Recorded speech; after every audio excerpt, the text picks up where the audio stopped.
Nais ni Jesus na ikaw ay sagipin. Ako po si Father Fiel Pareha at ito po ang ating segment, ang Daily Devotion, na kung saan tayo po ay magdarasal, magbabasa at magdinilay kasama ng salita ng Diyos sa buong taon. Manalangin tayo. Sa ngalan ng Ama, ng Anak at ng Espiritu Santo. Amen.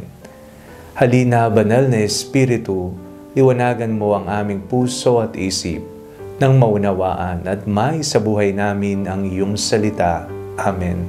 Our Bible passage for today is from the Gospel of St. Luke chapter 9, verses 51 to 56, and I read it for you. When the days drew near for him to be taken up, he set his face to go to Jerusalem, and he sent messengers ahead of him. On their way, they entered the village of the Samaritans to make ready for him. But they did not receive him, because his face was set towards Jerusalem. When his disciples James and John saw it, they said, "Lord, do you want us to command fire to come down from heaven and consume them?" But he turned and rebuked them. Then they went on to another village. Ano ang plano ng Panginoon sa ating lahat? Ang plano ba ng Diyos ay tayo'y tupukin? Tayo ba ay makidlatan? Tayo ba ay parusahan? Yan ba ang nasa isip ng Panginoon? Hindi po. Sapagkat ang plano ng Panginoon ay iligtas tayo. Sa ating pong binasang Ebanghelyo sa araw na ito, napakinggan po natin ang mga alagad. Panginoon, gusto niyo po bang bumaba ang apoy, ang kidlat sa mga taong ito at sila ay masunog? Ngunit hindi pabor ang Panginoon sa ganitong pamamaraan.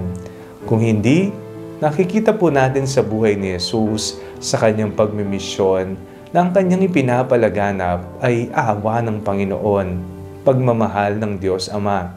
Ito po ang paraan na makadiyos. Ito po ang paraan ni Jesus. At tayo po ay nanyayahan na huwag maging mapagparusa sa ating kapwa, na tila ba inilalagay natin ang hatol ng Panginoon sa ating mga kamay. Kung hindi, tayo po ay maging daluyan, maging larawan at mukha ng awa at pagmamahal ni Jesus dito sa mundo. Higit sa lahat sa mga nangangailangan ng kalinga, pagmamahal at awa ng Diyos. Tayo ay mga makasalanang minahal ng Panginoon at patuloy niya tayong kakaawaan at mamahalin hanggang sa tayo ay tuluyan ng magbalik loob sa Kanya. Manalangin tayo. Panginoong Hesus, maraming salamat po sa ibinibigay niyo pong awa, habag at pagmamahal sa amin araw-araw. Amen. Sa ngalan ng Ama, ng Anak at ng Espiritu Santo. Amen. Huwag po ninyong kalimutang ilike ang video ito, mag-comment po kayo and share it with your family and friends. Ang panalangin bago matulog ay may sariling Facebook page na po. Huwag niyo pong kakalimutang mag-like o mag-follow dito. And do not forget to subscribe to our YouTube channel. I-click niyo lamang po ang link na nasa description ng video ito. O kaya naman po just search Father Fiel Pareha. God bless you po.